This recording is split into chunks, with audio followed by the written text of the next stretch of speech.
I really like the way my CNC router handles setups, which you can see on the left screen. And on the right screen is the current setup for the Dyna using an edge finder and a gauge block.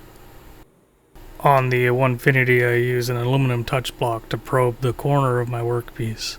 That tells the machine exactly where the part is sitting on the bed, and it sets my work offset datums automatically. And this is huge because setup time adds up fast.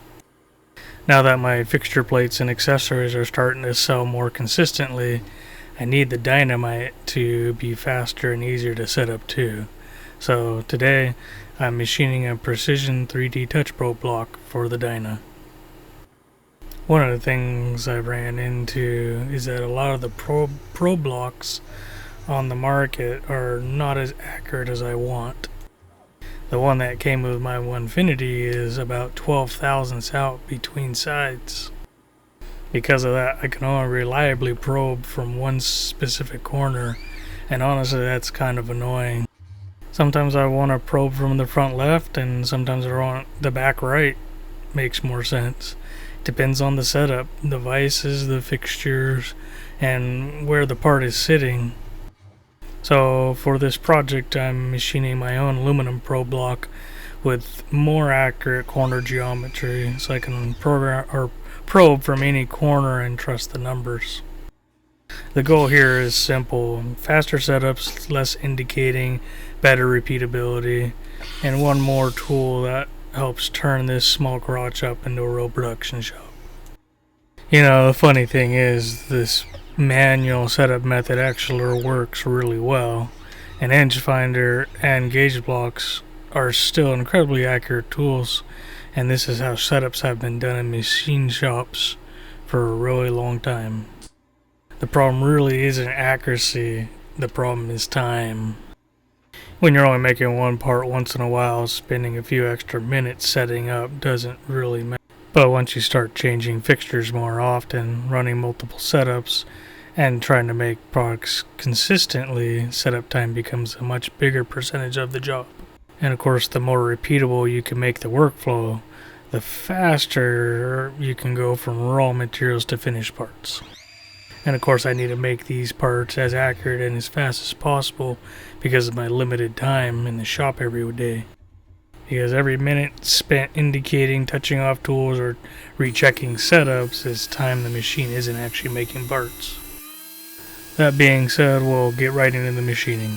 So first we're going to face the part, then we'll bring a 3/8 inch end mill in to profile it, and then we'll hog out most of the corner section where it's going to touch the stock of the part we're machining, and then we'll finish that off, and then of course chamfer. If you couldn't tell, it's just 6061 aluminum. The stock was quite a bit bigger than the finished part, which is unfortunate. It is the only piece I had on hand. I would have cut it, but the bandsaw that I have is not very good for cutting aluminum. It seems it just runs way too quick, and 3/8 is, or this is 3/4 inch material, and it really is difficult to push that through. I did the second op, which was facing the part off camera, mostly because all the extra material left over from the stock, it just rang so bad it wasn't even worth trying to push that recording. And then I drilled the hole on my manual mill. So at this point the machining is finished, and honestly the probe block turned out really good. Between the two corners or two sides, I was only reading about 2 to 3/10, and the thickness was spot on across the entire surface. So it's going to work great for finding the XYZ datums.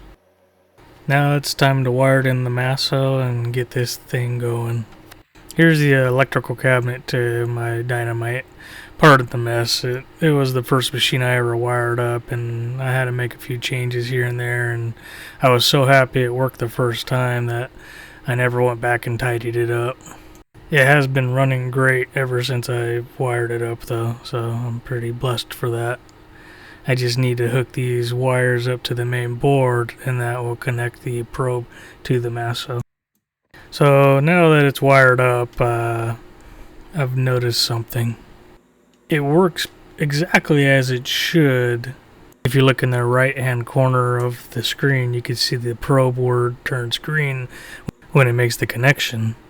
But what I didn't think about is that the whole machine is made of metal. So you can see just by touching the probe to the vise even, it is activating the probe. So unless I'm working with either wood or plastic, I can't use this probe. On this machine at least. Technically, I could redesign the whole thing with electrical isolation. But I just bit the bullet and bought one of these. As production starts ramping up, I decided it's finally time to invest in a 3D probe. This is a Haimer 3D probe from Haas, and it'll let me pick up edges, corners, and the vices, and it'll be accurate without dealing with grounding issues or homemade workarounds. And honestly, I've wanted one for this machine for a long time. I use them all the time at work, and they're bulletproof, very accurate. I will still have to figure out a better way to find the Z offset, since even you can do it with the Haimer, but there's just a lot of math involved, and it would be easy enough just to make a block just for doing Z with like a Delrin piece that touches the work. And honestly, even though the original probe idea didn't work out the way I planned, I still think it was a successful project. Anyways, thank you for watching. I'll see you in the next one. And if you want to support the channel, my fixture plates and accessories are available in my Etsy store, links down below. Every order honestly helps fund projects like this and keeps the shop growing.